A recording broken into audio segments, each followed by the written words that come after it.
اللہ پاک استغفار کرنے والوں کے بارے میں ارشاد فرماتے ہیں کہ جو استغفار کرتا ہے ہم اسے بہت سی نعمتوں سے نوازتے ہیں۔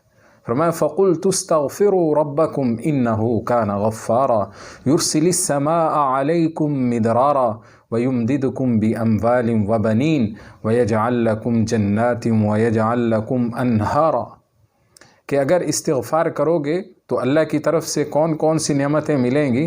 سب سے پہلی نعمت یہ ملے گی اللہ تمہارے گناہوں کو معاف فرما دے، اور دوسری نعمت یہ کہ اللہ آسمان سے تمہارے لیے مدد اتارے گا۔ آسمان سے مدد کیا؟ بارشوں کی صورت میں، اچھے فیصلوں کی صورت میں۔ وَيُمْدِدْكُمْ بِأَمْوَالٍ وَبَنِينَ، اور فرمایا اللہ مدد کریں گے تمہاری۔ کیسی مدد؟ مال کے ذریعے، اولاد کے ذریعے، کہ اس بات کا افسوس نہیں رہے گا کہ میرے پاس کچھ نہیں، اللہ اپنے خزانوں سے عطا کریں۔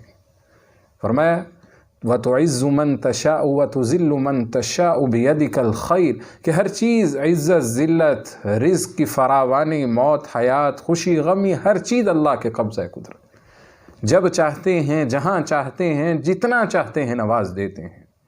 اسی طرح ایک واقعہ کتابوں میں ملتا ہے، امام حسن رضی اللہ عنہ کے بارے میں آتا ہے۔ ایک شخص آیا ان کے پاس، مجلس لگی ہوئی ہے، اپنی حاجت لے کر آیا، عرض کرنے لگا کہ مجھے کوئی عمل بتا دیجئے کہ وہ عمل کر کے میرے گھر کی پریشانیاں دور ہو جائیں۔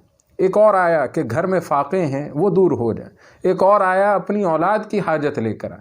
آپ نے سب کو کہا کہ استغفار کثرت سے پڑھو۔ اب ساتھ جو لوگ بیٹھے تھے بڑے حیران ہوئے، کہنے لگے کہ حضرت یہ مختلف لوگ مختلف حاجات لے کر آئے، لیکن آپ نے سب کو ایک ہی عمل بتایا۔ تو فرمایا کہ میں نے اپنی طرف سے نہیں بتایا، اللہ کا قرآن یہ کہہ رہا ہے کہ استغفار کرو گے تو اللہ اولاد بھی دے گا، مال بھی دے گا، پریشانیاں بھی دور کرے گا۔ اسی طرح فرمایا کہ استغفار کی وجہ سے اللہ دعائیں بھی قبول کرے گا۔ امام احمد بن حنبل رحمہ اللہ کے بارے میں آتا ہے کہ ایک دفعہ سفر کر کے کہیں جا رہے تھے، تو راستے میں رات پڑ گئی، منزل تک نہ پہنچے، تو ایک مسجد میں جا ٹھہرے۔ تو مسجد والے جو تھے وہ کہنے لگے کہ ہم رات یہاں نہیں ٹھہرنے دیں گے، انہیں مسجد سے نکال دیا۔ تو باہر جانے لگے تو ایک نان بائی ملا، کہنے لگا کہ آپ میرے مہمان بنیں گے، آپ میرے ہاں آ جائیں۔ تو یہ ان کے گھر چلے گئے۔ اب انہوں نے کیا دیکھا کہ وہ نان بائی جو ہے ان کے لیے کھانا بھی لگا رہا ہے، ساتھ ان کی زبان بھی چل رہی ہے، منہ میں کچھ پڑھ رہا ہے۔ تو آپ نے پوچھا کہ یہ کیا پڑھ رہے ہو؟ تو وہ کہنے لگا کہ میں استغفار کر رہا ہوں، اور کہنے لگا کہ استغفار کی برکت سے میں نے اللہ سے جو بھی مانگا ہے وہ پورا ہوا ہے، لیکن کہنے لگا ایک معاملہ جو ہے وہ میرا اٹکا ہوا ہے، جو میں اللہ سے مانگ رہا ہوں۔ وہ معاملہ کیا ہے کہ میں نے اللہ سے یہ دعا کی کہ امام احمد بن حنبل جو وقت کے امام ہیں، میری اللہ ان سے ملاقات کرا دے۔